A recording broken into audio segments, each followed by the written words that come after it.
Welcome to The Politics Guys, a place for a bipartisan, rational, and civil debate on American politics and policy. I'm Michael Baranowski, political scientist at Northern Kentucky University. With me today is my regular co-host, Cleveland area attorney and Republican factotum, Jay Carson. Good morning, Mike. Good morning, Jay. How are you today? Well. I should come up with something clever to say every time you ask me that. Oh, that'd be a burden. I don't know. Yeah, I'll start trying to do that. But I would say, all things considered, yeah, okay, great, ready to go. Yeah. Yes, absolutely. Well, I thought we would start this week with what was a pretty rough week, specifically a very rough Tuesday on the legal front for President Trump. I mean, first, former Trump campaign manager Paul Manafort's found guilty on 8 counts of tax and bank fraud, and he faces what could potentially be the rest of his life in prison. And of course, after the verdict, President Trump told reporters, let's see here, Paul Manafort's a good man, and while the verdict doesn't involve me, I feel it's a very sad thing that happened. Well, and of course, the president's right about this, that it doesn't directly involve him, though, of course, if Manafort is aware of any possible criminal activity on the part of Trump, those multiple guilty verdicts might make him more likely to cooperate with the special counsel. That is, of course, provided that President Trump doesn't pardon Manafort, and that's kind of to be determined yet. And then there was part 2 of the bad news for President Trump, which was that plea deal reached between federal prosecutors and former Trump personal attorney / fixer, I'll take a bullet for the man, Michael Cohen.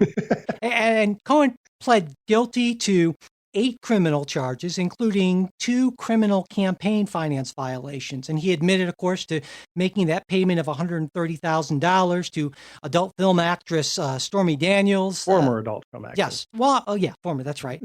Current stripper, but former, and then he also coordinated that $150,000 payment by the publisher of the National Enquirer, was it American Media, to former Playboy playmate Karen McDougal. And in both of these cases, of course, this was hush money to cover up affairs that these women alleged that they had with Trump. And Cohen further admitted that these payments were made for the purpose of influencing the election and at the direction of the candidate. Now, Cohen's admission, of course, flatly contradicts the initial denials of the president and a lot of his supporters and spokespeople, which over time sort of morphed into different denials as facts emerged that made it more and more difficult to maintain the original denials. Right. And I think a lot of people seem to believe that were Donald Trump not the president, he would be in line to be indicted himself. But because there's this longstanding Justice Department policy not to indict sitting presidents, really the only way in which President Trump can be held accountable while in office would be through the impeachment process. So I think that more or less summarizes everything that went on, at least the main parts of it. Jay, was there anything I missed? And more importantly, I would just point out there was, no matter what people think of Trump, he had one tweet on Tuesday that was something to the effect of, and I should have pulled it up so I'd have it verbatim because it'd be even more fun then. But it's sort of like, if you're looking for good legal services, do not hire Michael Cohen. And he's not wrong. It's hard to argue with him on that. Hire Michael Cohen, my personal attorney for many, many years, right. which says something about his judgment. But anyway, well, yeah, and again, so I think that's a good accurate summary that you've put out there. So yeah, okay.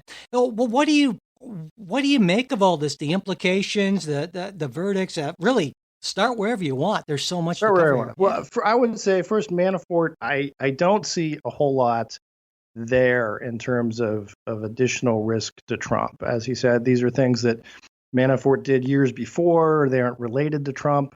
They aren't related to Russia. I mean, I guess they're tangentially related to the Ukraine business dealings, which is related to Russia. If there were a deal to be made, my sense is that would have happened already.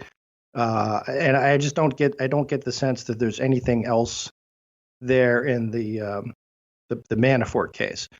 The Cohen. But before we get to Cohen, let me ask you a question about the Manafort thing. It's more of a legal question, but I'm good at that. one theory, or at least one sense of things that I had was that maybe Manafort didn't make a deal because he was simply waiting to see what would happen, the outcome of the trial. And there was always this Sure, give it a outside shot, chance that he could be found not guilty. And then, even if he were found guilty, maybe he's waiting to say, well, okay, I'm going to wait till after the midterms, and then maybe Donald Trump will pardon me. He says I'm a good man. He's been known to pardon people for, I would argue, political reasons. And then if I don't get the pardon, then if there's anything I know, maybe I'll talk. I mean, is that a reasonable line of speculation on my part, or what do you think as an attorney? It's possible, but keep in mind that Manafort's been sitting in jail for quite a while. Sitting in solitary confinement, as it were. So I mean, I don't think. I mean, to me, that just seems to be a poor strategy. I understand the let's roll the dice, and who knows, maybe the jury just sort of essentially nullifies and says, look, we're just not going to do this because we think it's a political prosecution, or I hold on and I get a pardon. Those two theories both kind of seem plausible, but my guess is that really he would have made a deal if he had something to give beforehand. And I could be wrong. I don't know the guy, but because it seems to me there are four possible outcomes, and ranking them in order of desirability. Number one would be that Manafort is found not guilty. Number two is that he is pardoned. Number three is that he is found guilty but makes a deal, basically. And so it maybe gets some good mention at sentencing. Right. And I guess in number four is, well, he's found guilty, but he doesn't have anything to deal with. And so he ends up going to jail for multiple years, essentially. Yeah. And so I guess that's really the question is there. I think for a lot of people, there's this assumption that Manafort must know something, and maybe or maybe not, but it would seem like certainly by, say, December, I would say, we'll know for sure if he knows something, because if he does, one would think that he would certainly either... He would have come to us and said, yeah, look at this, plan A isn't working. Yeah, exactly. Plan B hasn't worked, yeah. So I don't see a lot of Trump downside in the Manafort case. That said, I mean, Trump goes out and says these goofy things about he's a really good guy, which sure doesn't seem like again, one, are sort of mind-boggling. Yeah. Well, I mean, it's one of these. I think Trump sort of his sense is he's a good man. Yeah, he cheats on his taxes. He's a scoundrel. Yeah, he's kind of but he hasn't flipped on me, so he's a good guy. That's right. Stand up, G. Yeah. Cohen does present the bigger problem for two reasons, and there's two things going on. First of all, Cohen was convicted. Largely there were two counts that relate to campaign finance. Most of it had to deal with these other just shady dealings that he was involved in with these New York taxi licenses, and various forms of fraud and so forth there. So, I mean, they had the goods on him, and then they got him to plead to these other pieces, which, again, you and I can have this discussion, and people are going to have this discussion about, is this a payment to a hush money to a mistress or a former porn star reportable on your campaign finance reports? And I think that's a little bit of an open question. It comes down to, is it a campaign expense or is it a personal expense? Right. And I think the other thing is you kind of run into this kind of damned if you do, damned if you don't. If Trump had, in the unlikely event, reported the payments, perhaps done through a law firm, charged as legal services, which is how the DNC paid for the dossier. People would say, well, no, that's obviously a personal expense, paying off your mistress. You can't do that. On the other side, he's right. Also damned if he says, okay, Cohen, pay her off and I'll pay you back. So it's essentially him personally making these payments. Well, That's a yeah. is that a campaign in-kind contribution reimbursed by the candidate? So it's essentially then an unreported, self-donation, Yeah. which in the big scheme of things isn't a huge deal. But Well, it certainly is at least arguable where this yes, falls, because my understanding of the law is that if this is done with the express intent to influence the outcome of an election, then that does in fact qualify as a campaign finance contribution. But yep. this kind of falls under both things. And I've You heard can other have if you have a mixed motive, exactly. that's one of those that's questionable. And obviously, there would be lots of things of, hey, I don't want this to come out in the campaign, but also I really don't want Melania to hear about this. Yeah. So No, yeah, you can have good reasons for both. yeah, and certainly, the existence of those tapes makes that kind of plausible deniability case on the part of Trump seem a lot more difficult to accept. But one thing I wanted to point out here, and I bet you I'm going to get some pushback maybe from my friends on the left here, is because I'm not sort of saying, well, obviously the man's guilty. I think, Lock them up. well, yeah, exactly. Well, I think here that we need to think in two terms here. There's the legal standard of guilt, and then there's political. And Yes.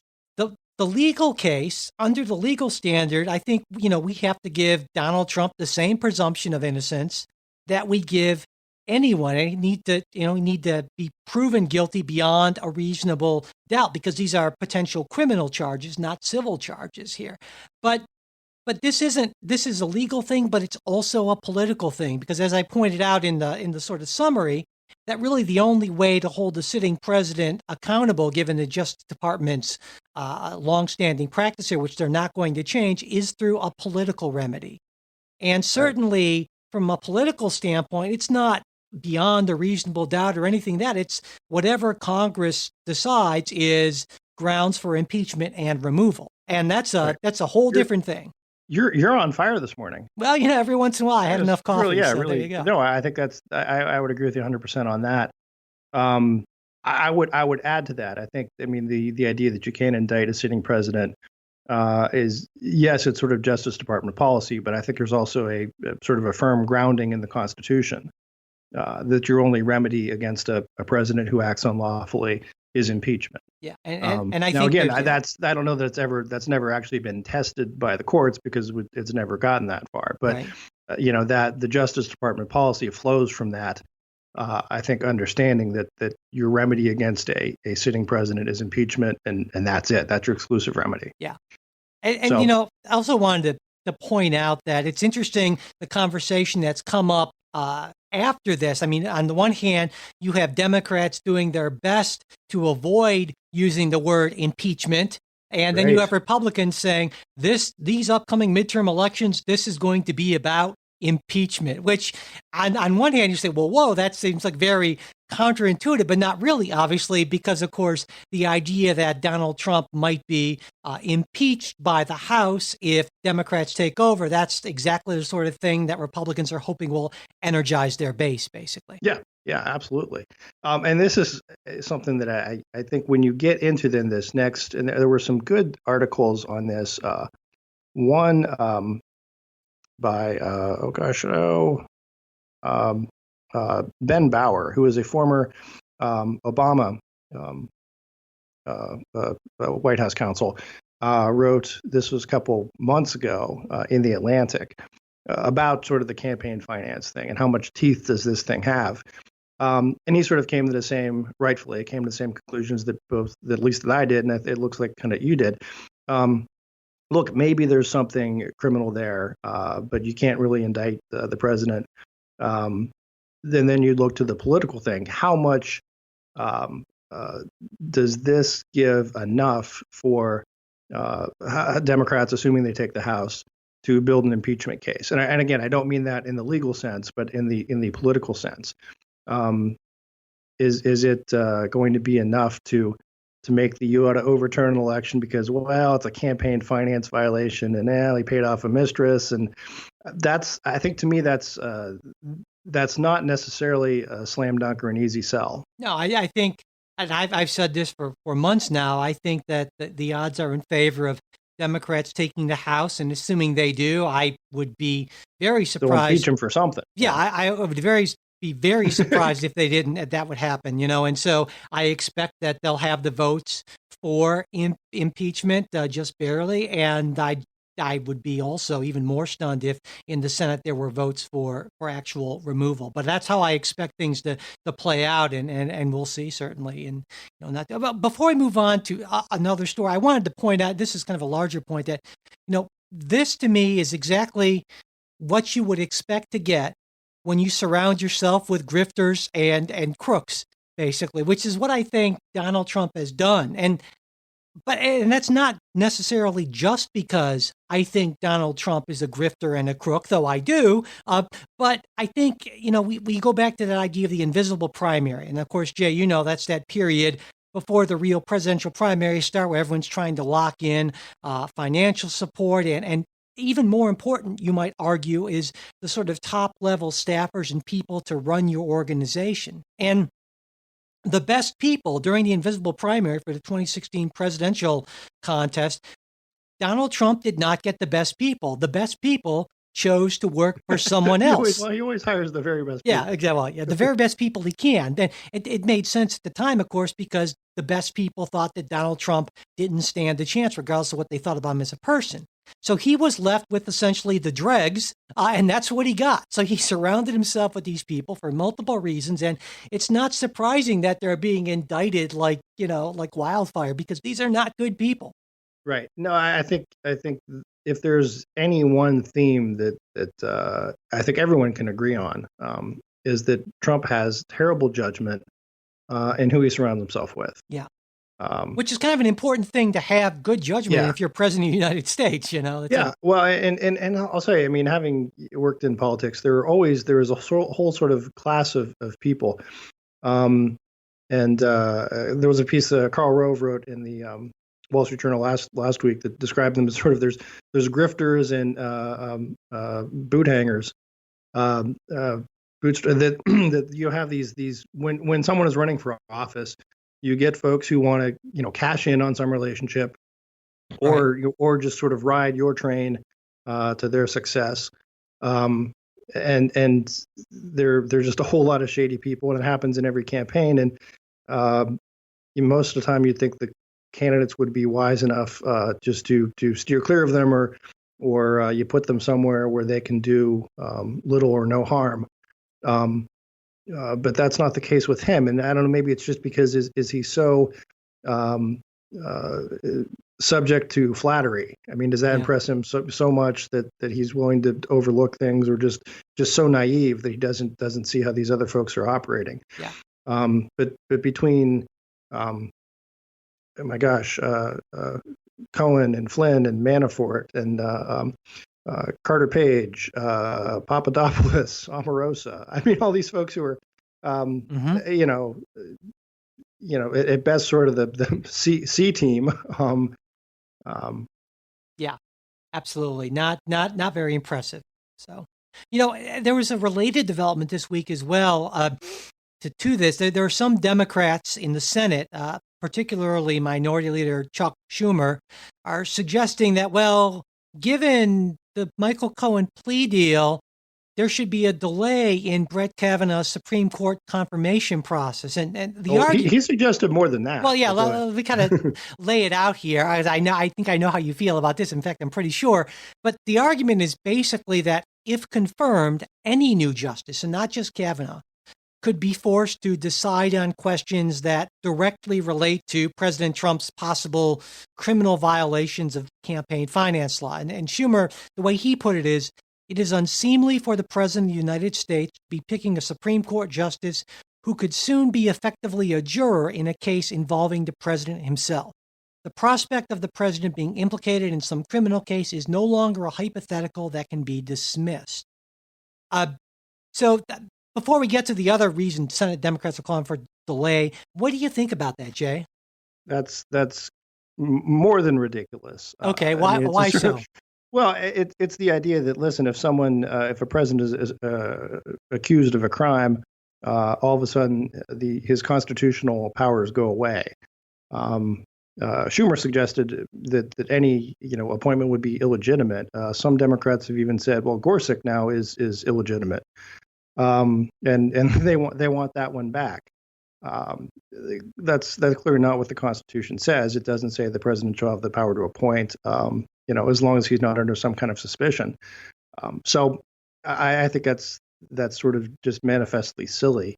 And also, I mean, he's wrong on the facts. There is no real scenario under which an associate judge would, Justice of the Supreme Court, would sit as a juror on any sort of a presidential, case. Right. If there were an impeachment, the Chief Justice serves sort of as the judge in the Senate. But again, he's not a juror. The Senate are the jurors, and it's just the Chief Justice. Are there questions of could some sort of issue of privilege or something like that maybe go before the Supreme Court? I would say doubtful at this point, because he already essentially waived executive privilege, which is something we didn't mention. It was one of those, like, I thought it would have been a really important topic earlier in the week, and then all this other stuff happened. Right. But by having the White House counsel testify and talk to Mueller's investigation at length and turn over documents, the president waived any claim of executive privilege. So that wouldn't really be going up to the Supreme Court in any way, shape, or form, at least as foreseable now. So I think the only thing that could be an issue, right, would be if Robert Mueller pressed the case and wanted to get the president to testify and subpoenaed him, and it's suggested that Kavanaugh has a view that seems to be leaning very strongly, in fact, against that sort of thing. So that might be one instance in which that could play out. Yeah, sure. But also, I mean, there's a big body of case law that says that too, that you don't just get to question the president because you want to talk to the president. You'd have to make a showing before, first of all, the district court, that you really need that testimony. And again, having had your White House counsel spend this much time, give this many documents, I think that would be a heavy lift to convince the district court, yeah, we need to have the president sit down for this. Now, if you recall, the difference being in Bill Clinton's case, there wasn't an issue of him being called to testify by, and he did assert executive privilege. It turns out he didn't. What he did was he was going to be subpoenaed, then he testified voluntarily. I just again, to me, it's pretty far fetched that something like that would play out that way, sure. or that again, and even if it did, that doesn't remove the president's constitutional power to appoint justices. Sure, I agree with you that argument is, to put it charitably, a stretch. Now, there's another argument as well, and that's a number of Senate Democrats arguing that basically the confirmation process is being rammed through without anything really close to sufficient time set aside for an examination of the paper trail. And in Kavanaugh's case, the paper trail, depending on how you define the relevant paper trail, is much larger, could run into millions of pages, which is due mainly to his time as White House staff secretary to President George W. Bush. Of course, in addition to that, he was an associate counsel to Ken Starr during the Clinton investigation, and he's been a judge on the D.C. Circuit Court for 12 years. And I would say there's some question into the propriety or the ability of the Senate to get to some of that information. Yeah, and that's the real. And I think there's a legitimate question about that. What is relevant documentation? And it seems like conservatives, Republicans are saying that, well, as White House staff secretary, he was just basically sort of moving along paper here and there. And just because it went through his hands doesn't necessarily mean that, this represents his views. And so therefore it's not relevant. Whereas Democrats are saying, well, if he commented or had any role in any of this stuff, it is, of course, relevant. And so, I think that's at least... And it's also privileged. Yeah, it's also at least a conversation that's important to have. And there's at least some point in considering that. Now, my view, and this is going to differ from, I think, a lot of folks, certainly a lot of folks on the left, is I think what's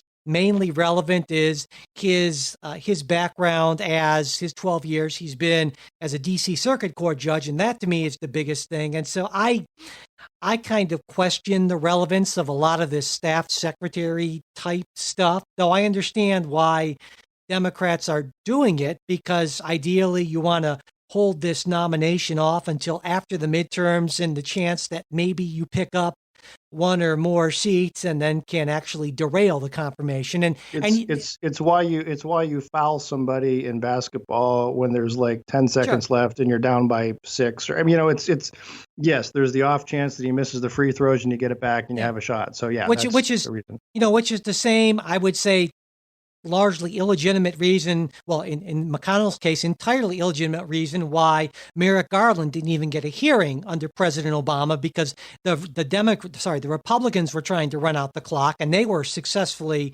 they were able to do it because they were in the majority. So, I mean, we're seeing the same thing on the Democrat side, but because the Democrats aren't in the majority, they're not going to be successful at doing this, basically. Right. And in each case, in fairness to McConnell, he didn't. I guess there wasn't a. He was pretty straightforward in that we're not voting because we don't want to vote on him. I mean, it wasn't a. Well, he came up with there wasn't a pretense of we need more information or something like that. It was. He came up with this ridiculous sort of justification, and I would say, and again, I think this is wrong on both sides.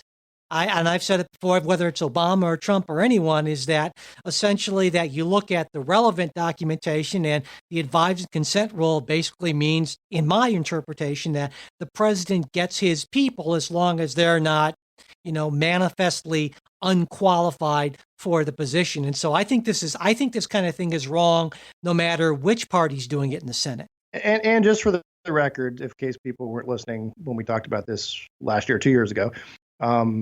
Yeah, I was of the position that the Senate should hold hearings on Garland. Yeah. So and clearly you might say, why are Democrats doing this? They know they're going to lose. Well, I think this is something that the base expects them to do. You put up this fight even if you know you're not going to win it, because that's what your strongest supporters want. So there you go. Yeah. No, it electrifies the base. Or not electrifies, but appeases the base. Certainly, yeah. And there's always a shot. There's always a chance something weird happens. Absolutely. So yeah. All right. Well, before we get to our next story, we'd like to thank our newest supporter, and that is Stephen, who became our latest monthly sustaining supporter on Patreon. So, all right, Stephen. Thank you very much, Stephen. We do appreciate it. And of course, when you become a supporter of the show, you don't just help us keep things going on a week-to-week basis, pay our bills and so forth. You also get access to our special supporters-only after show. Last week, Jay and I talked about Omarosa's book and taping in the White House Situation Room and non-disclosure agreements. And also we got into those Detroit school kids who said their education was so bad that it violated their constitutional rights. U.S. constitutional rights. Exactly. And it might violate their state constitutional rights. Yeah. So, but that was an interesting conversation. And this week we've got some good stuff lined up for you as well. So if you want to help us out and get access to the supporters show, just go to politicsguys.com/support. That's a direct link, or politicsguys.com, and you'll see the support the show and Patreon and PayPal links. And of course, we do appreciate it very much. Thanks so much. Okay, moving on. Let's talk about some non-Trump related political corruption. This week, the Justice Department charged Republican House member Duncan Hunter with spending over $250,000 in campaign funds on personal expenses, including European family vacations, video games, dental work, which I love this. It creatively reported as a charitable contribution to Smiles for Life, as well as a number of other interesting expenses. Now, the Department of Justice says that the campaign's treasurer made repeated inquiries to Hunter about these expenses and was told that he was being silly. Maybe not so silly anymore. Now, weirdly, despite the indictment, Hunter is still the favorite in his solidly Republican California district. And I think that's thanks in no small part to how the Democratic primary played out.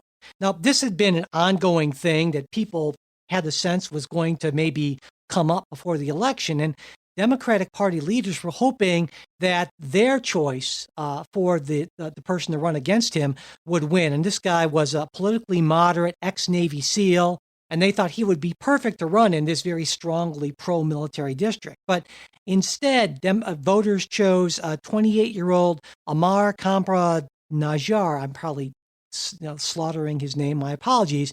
But anyway, he's a former Obama administration Labor Department staffer, and he ran on a number of proposals that the liberal base very much liked, but that aren't very free stuff well for suited to everybody. Medicare for all that kind of thing. That's not going to probably work too well in that district. Now, there actually is one sort of semi-Trump connection to this. Hunter was, I believe, the second member of the House to publicly support then candidate Donald Trump, with the first being another recently indicted House Republican, Chris Collins. So the first two people to endorse President Trump, or candidate Donald Trump, are now indicted. So there you go. The company you keep. Anyway, so Jay, what are your thoughts about the whole Hunter indictment? Again, as we always say, all suspects are presumed innocent until proven guilty in a court of law. But it doesn't look good. But doesn't look good. And I'd also say, sort of, look, with this campaign finance, look, you're damned if you do, damned if you don't, aren't you? It's on the one hand, if you pay off your mistress, it's a campaign expense. There you go. If you get some dental work, well, they call it's personal. I mean, oh gosh. No, I mean, this is just sort of, and again, the sometimes you look at the banality of this sort of stuff too. That if you're a Republican like me, you just makes you want to beat your head against the wall. This is dumb kind of petty criminal sort of stuff for no good. Well, you want to live large, and so there you go. I guess. Well, and here's actually, this is something that strikes me again as this is a small R Republican. That there is a sort of part of conservatism that is sort of traditionally eschews that sort of living large.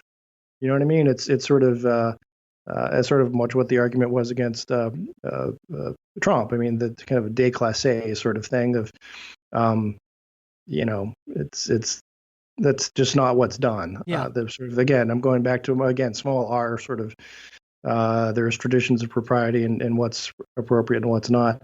So that said, it looks like this guy is made plenty of just really dumb mistakes, dumb choices, and should be charged for them. The interesting thing to me, though, is the timing. We've talked about Justice Department policies, supposedly one that says you don't indict, sort of in the run up to an election. And that seems to be, that exception seems to have made. And I think there's questions of look, they had all this stuff on him for some time. They could have indicted him a lot, longer or earlier. By the same token, they could wait till after the election and indict him, and the charges would be just as good. It's not as if he's a sort of danger to the public at this point, if he remains at large. Yeah. So I mean, I think there's been some pushback, and I think rightfully so on. Look, is the Justice Department, did they weigh in on this? Is the timing prejudicial? Well, okay, but I see what you're saying, but I think also the Justice Department deserves a certain benefit of the doubt. I mean, I think we should assume that they indicted when they were ready to indict, unless we have evidence otherwise. And as far as I know, we don't have evidence otherwise. But I'll make two other kind of related points is when we talk about the run up to the election, I think traditionally the election season starts after Labor Day. And so we're not quite there yet. I think, and I don't have it in front of me, but again, it was sort of Justice Department manual instructions that say we don't want to indict within, I think it's like 3 months or something like that of an election. Okay. But I think another argument you could make that's not a law. That's not right. That's a guideline. Well, I think another argument you could make is this is something that voters should maybe want to know. If I were a voter and I voted for somebody who I thought was a respectable, steward of what, who was a trustworthy type person, and then after that person was reelected, I found out that there was this information out there that the Justice Department withheld that would have been important for me to know in making my decision, I'd be pretty upset. But in this case, though, the information was out there. Well, it was people in the know knew about it. It isn't something that was just uncovered. It was out there and publicly available and publicly discussed. He just hadn't been indicted for it yet. But yeah, then that's kind of my point. Is it's one thing to say there's information out there, and then that's just allegations. But there's a big difference, I think, in most people's minds between allegations and allegations that rise to the level of, well, actually, this person was indicted. That gives them sort of a heft and a solidity that they wouldn't have otherwise. And so, which is exactly the reason why you need the Justice Department policy to say, look, we're not going to tip the scale one way or another in something that would make the Justice Department look political. Because, look, his opponent could certainly have run on all these issues and won or lost. And again, you'd still have if the interest is, I guess my point is this. The Justice Department's interest ought to be in prosecuting crime, not in someone's electoral futures. Sure, absolutely. So are you saying that, I don't think you are, but let me ask you anyway, because people will probably wonder this. Are you saying that you think that the Justice Department is part of some sort of a larger scheme? I guess I hate that word because it is but some sort of a larger effort. Vast I guess conspiracy. I'll say. Yeah, that's why I don't want to say that. Some sort of a larger effort to work against conservatives who support Donald Trump and Donald Trump in general? No. Okay, well, although you point out interestingly that the first two people who supported him have been indicted. Now you can read that two different ways. Exactly. Yeah. Donald Trump supporters are all crooks, or if you're a supporter of Donald Trump, watch out because we're going to find something on you. Right. And that's a kind of deep state argument there. Essentially, that's what I was wondering. And I know you're not a big deep state fan. I'm not saying it again. It certainly sounds by all accounts that Duncan Hunter did it and did violate campaign finance laws. And these are laws that are kind of black letter. This is long trodden path here. This isn't sort of a new theory that hasn't really been prosecuted before. This is old stuff. But that said, again, if the timing of to the Justice Department, then the politics of it should be immaterial.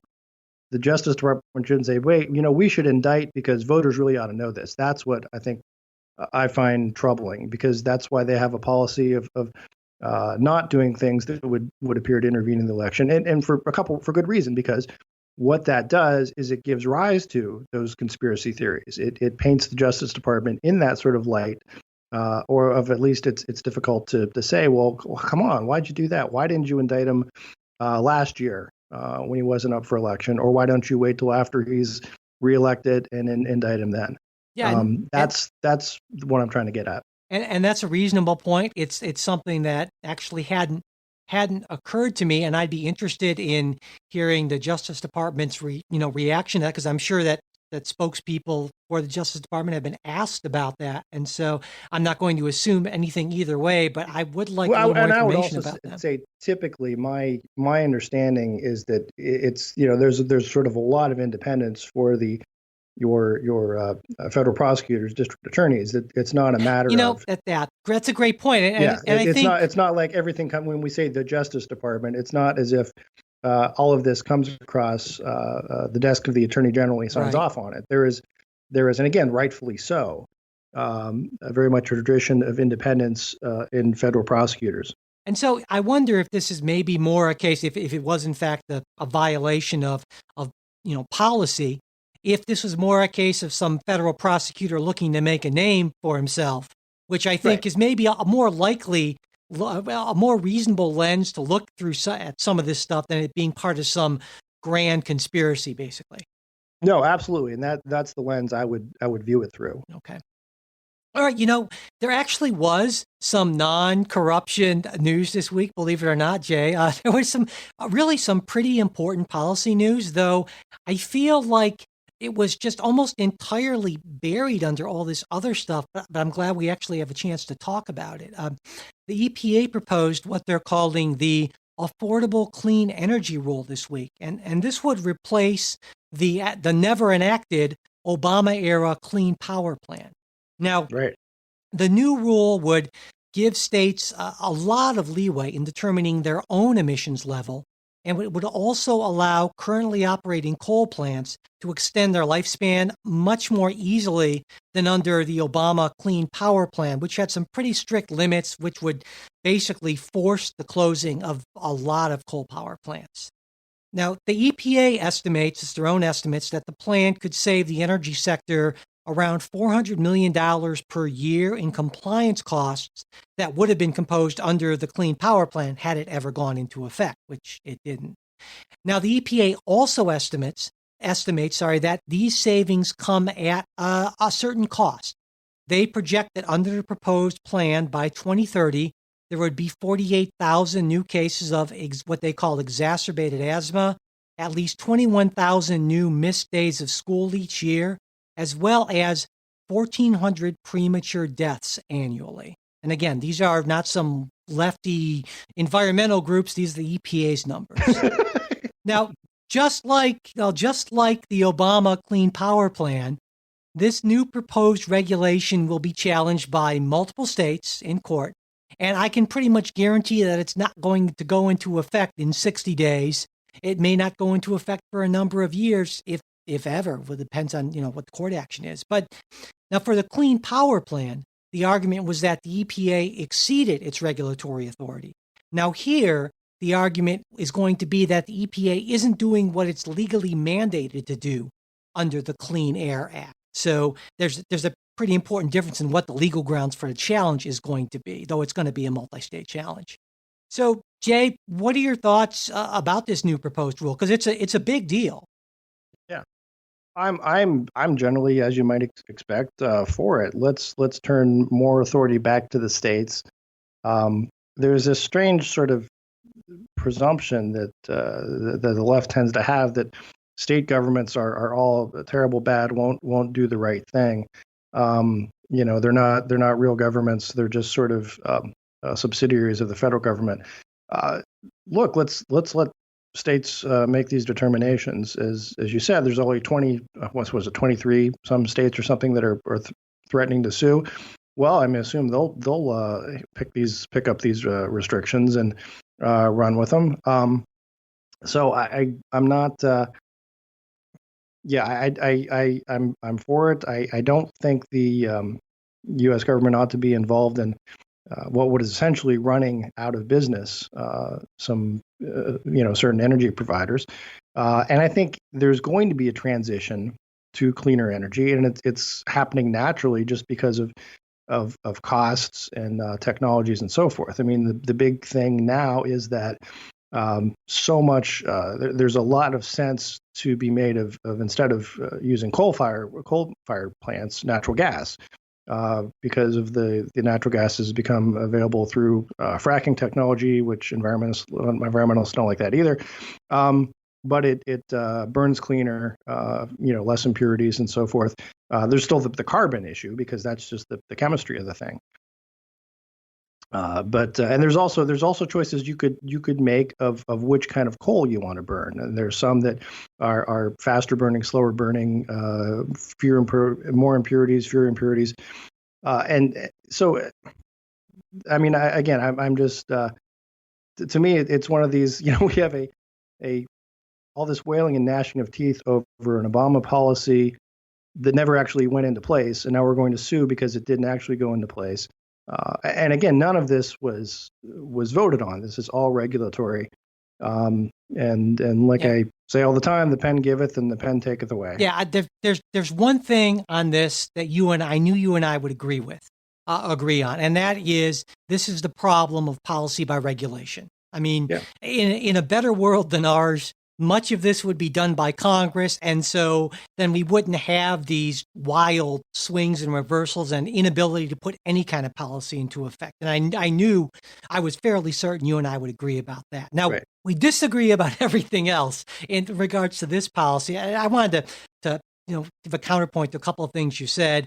I understand the federalism argument, but I would say from that point that certain things that can be kept entirely within state bounds, I think you can make a stronger case. But certainly air quality does not respect state boundaries. And so therefore what, say, Kentucky does in regards to coal affects Ohio and surrounding states and so forth. And so that's the reason why for certain things they need to have more of a national type of focus. And I think this is exactly one of these things. And so I obviously think this is not at all a good policy. But one issue, when you take a look at the costs and the benefits, I think everyone agrees that whenever you enact a policy or propose a policy, it's important to consider the costs and the benefits. But the problem comes with how you do that. And it's really interesting to take a look at the differences, the huge differences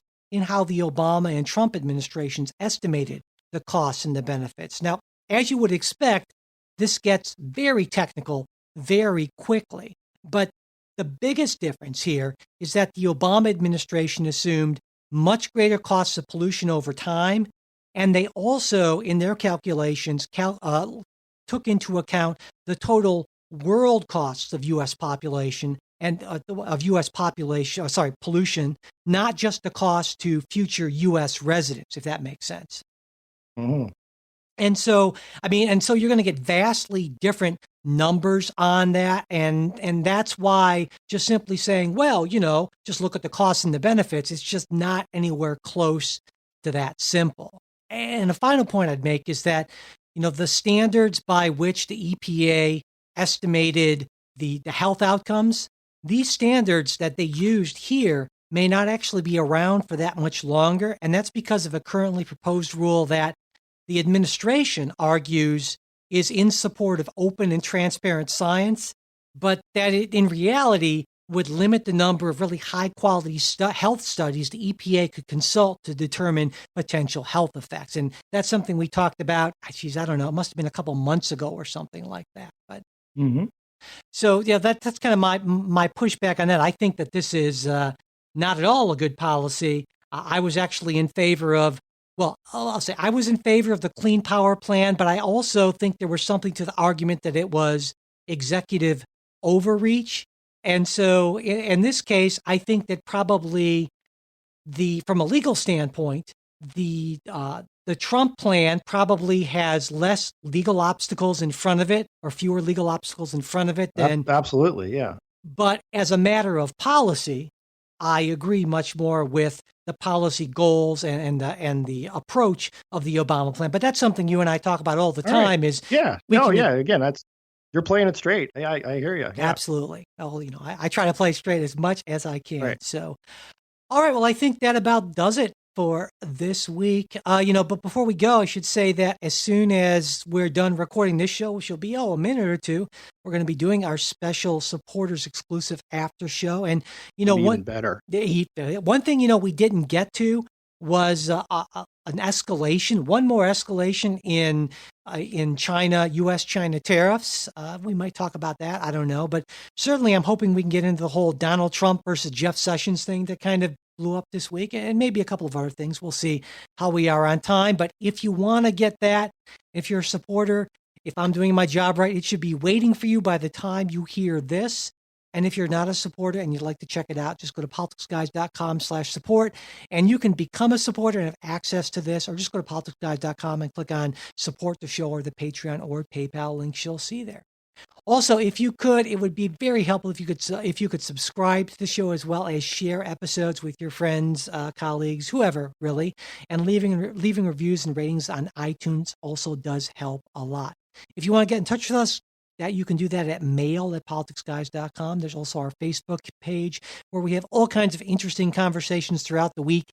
That's facebook.com/politicsguys page, and we're also on Twitter @politicsguys. The executive producers of the Politics Guys are Michael Baranowski, Jay Carson, Trey Orndorff, and Bruce Johnson. Today's show was produced by Michael Baranowski. We'll be back with a new show on Wednesday. We hope you join us.